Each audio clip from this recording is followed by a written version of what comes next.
Hi, and welcome to Living in El Paso, Texas. My name is John Pena. I'm a real estate agent here. In this video, we're going to talk about the real estate market, the state of the real estate market in El Paso in the summer of 2021.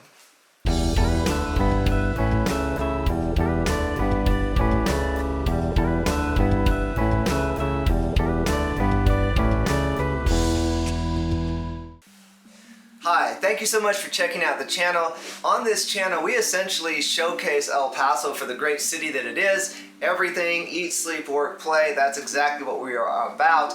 And yes, I'm a real estate agent, and of course I would love to help you buy a home, or I would love to help you sell your home in El Paso, and we are doing more and more, and we are very fortunate to have a very thriving business. But on the other hand, we also want this channel to provide value for the people that live in El Paso, in addition to the people who might be considering making a move to El Paso. So that is why we are here.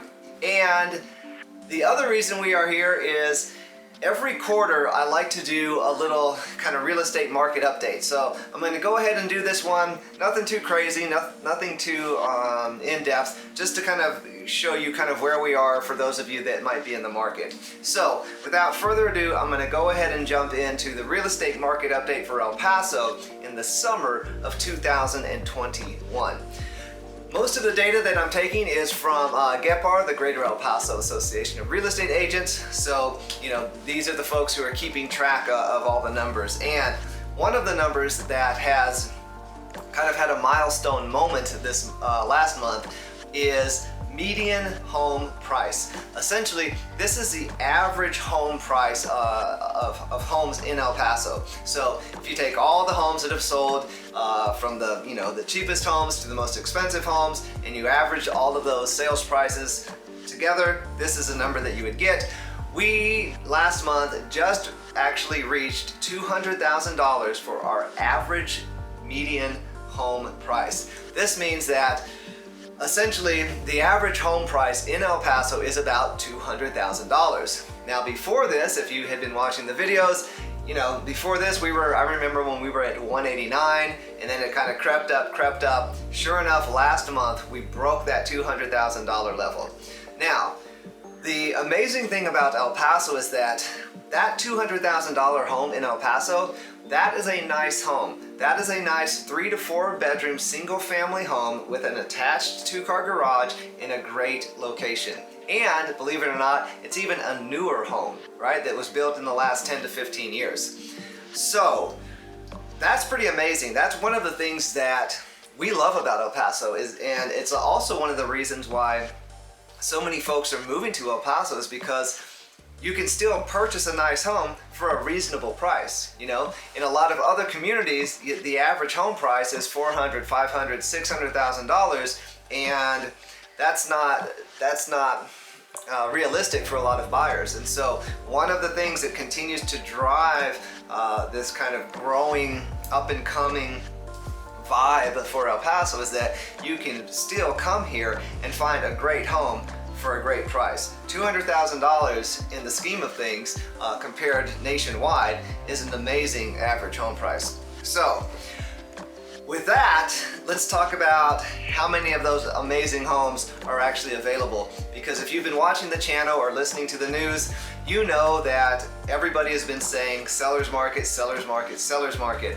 And in a nutshell, what a seller's market is a situation where there are less available homes than there are available buyers. And that is exactly where we find ourselves. Right now, last month, we'll use this as an example. Last month, 896 homes were sold in El Paso. Now, in June of 2020, it was 15.5% less. So less homes sold last year. So we're kind of doing good in that direction, in that more homes were sold this year than last. However, 896 homes is not enough, right? And what I mean by that is that the demand for homes is still so strong.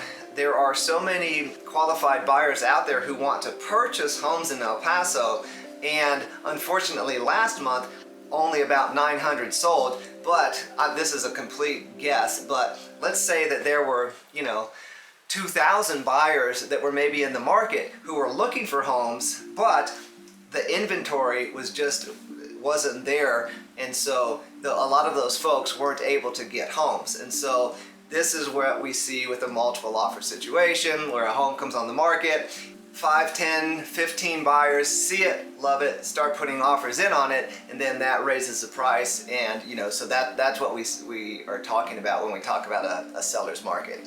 Hopefully that's going to change come the fall, winter, and there are some signs that the craziness level of the seller's market is starting to come down just a little bit, which we'll talk about at the end. But let's keep going. So, how many homes were actually active last month?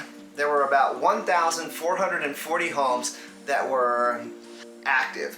Active is a status in the MLS that essentially means that the home is not yet under contract. It's ready to go. It can be snatched up by any buyer. So last month there were just over 1,400 homes that were actively for sale. But again, when you have 2,000, 3,000 people, 4,000 people looking for a home and there's only 1,400 available, you can see how it gets a little bit complicated. And I've talked about this before, and currently I'm working with a lot of buyers, and so it can really be frustrating if you're a buyer. Hang in there. Buyer's fatigue is a real thing. After you get your offer denied a couple of times, it starts to get a little bit disheartening. So it really does take a certain amount of perseverance and kind of faith that if you do stay with it, keep putting in offers, you will get your offer accepted. Likely. It's very likely that you will. So for all those buyers out there, hang in there. So how long are homes taking? Are they on the market? Not that long.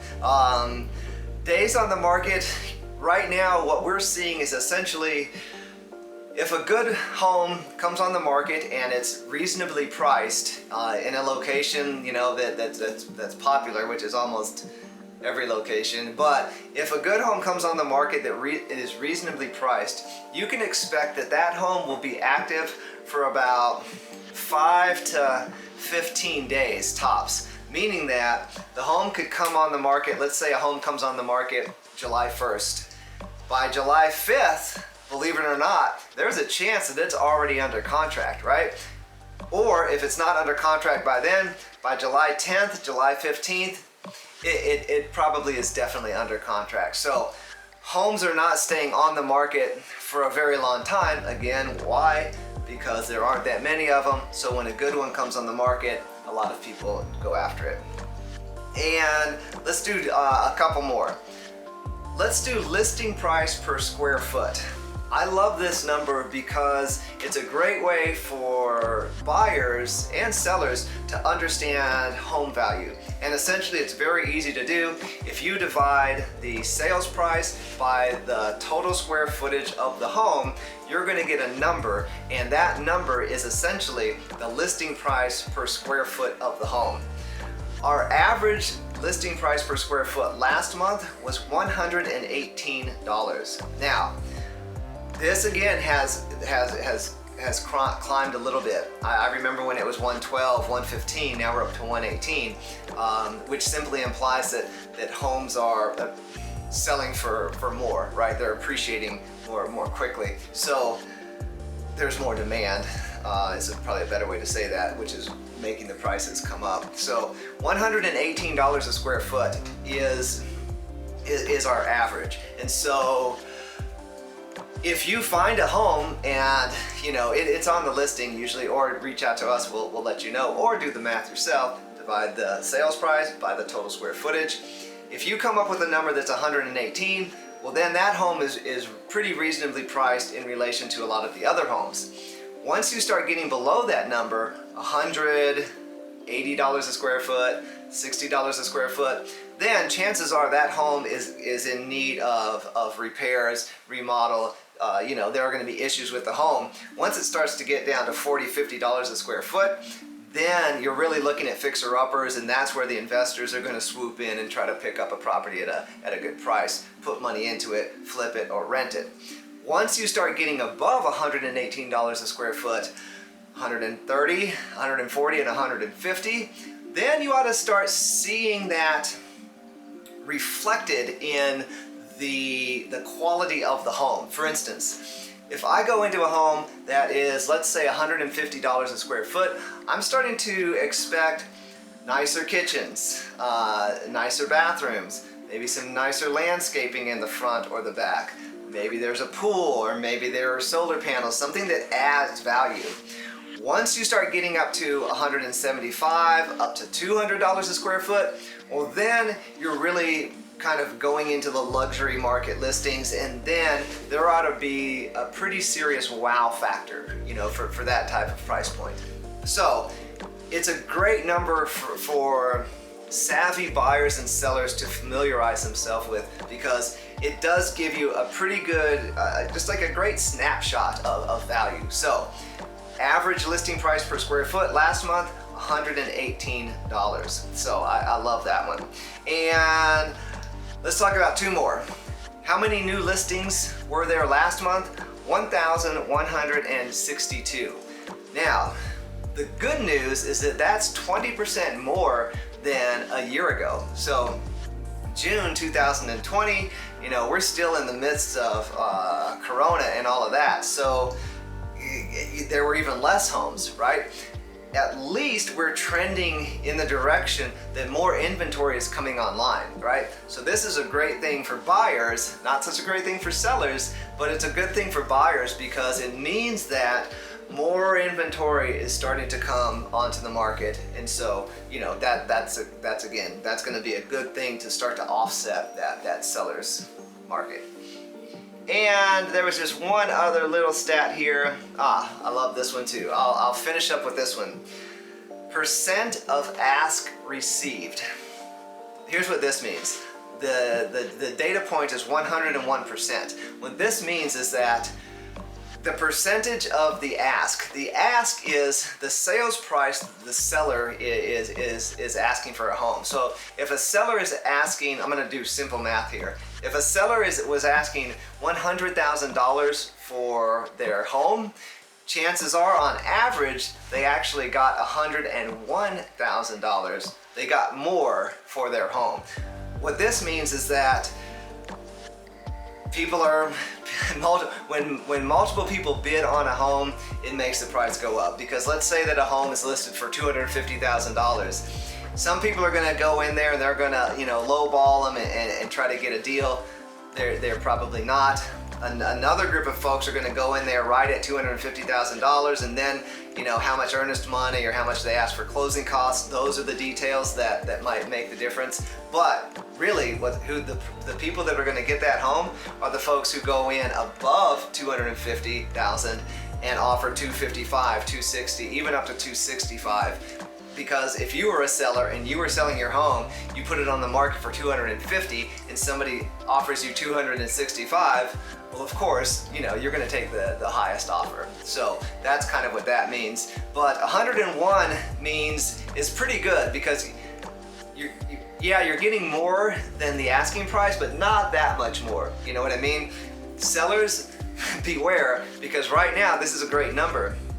And it was probably higher in the past, but as the market starts to balance out, that number is going to go down and it's going to get below 100%, and then that means that we're going to get back to a more balanced market where the buyers aren't going to be coming in offering you $5,000, $10,000, $15,000 over your asking price. If you're lucky, they're going to come in and offer you the asking price. And if we really start to trend back to a buyer's market, they're going to come in and everyone's going to lowball you, and you know, you're going to wish that somebody offered you the full sales price. So that's our real estate market in a nutshell. Like I said, I only do it quarterly because I know that not everybody is interested in the market and this won't appeal to folks. But for those of you that are interested in real estate, I do hope that you find some value here. Next week we are super excited to feature an area just kind of northwest of El Paso, still in El Paso County, called Canutillo. And it's a really cool community. Has some similarities with the Upper Valley if you've watched some of the other videos.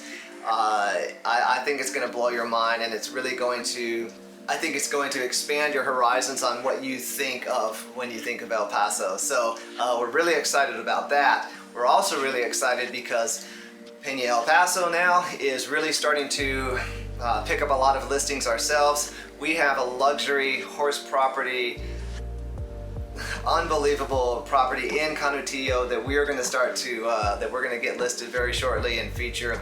What we're going to do with some of our listings is we're going to actually showcase them on the channel, because we do leverage video to our clients' advantage. So be on the lookout for that.